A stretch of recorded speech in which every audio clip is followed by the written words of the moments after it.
बसला गेला पाहिजे. दादा ते माधुरी हत्ती आणा परत वंताऱ्यामधून. लय भावना दुखवले. माधुरी हत्ती हत्ती आणा हत्ती. हत्ती काय झालं? त्याला वंतारामध्ये घेऊन गेले. ते कोल्हापूरची हत्ती आहे. लोकांची लय भावना दुखवली त्या हत्तीमुळे. अरे माधुरी हत्तीचं आहे ना? माधुरी हत्तीच म्हणलो की. त्या माधुरी हत्तीच्या बद्दल सुप्रीम कोर्टाने निकाल दिला आहे. आपण संविधान आणि कायद्याने देश चालवतो. तुला आठवत असेल माग आपल्या आता ही हत्ती त्याच्यामध्ये कायदा सुरू केलाय.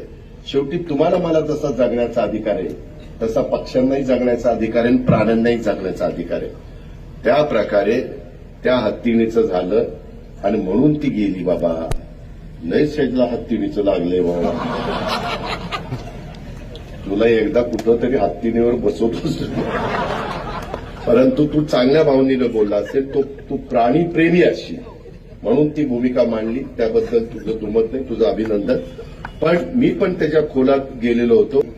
त्याकरता जसं बैलगाडा शर्यत जशी आपण सुरू केली तसं काही मार्ग काढता येतोय का अॅडव्होकेट जनरलला वगैरेंना बोलून आम्ही त्याच्यात प्रयत्न करू. पण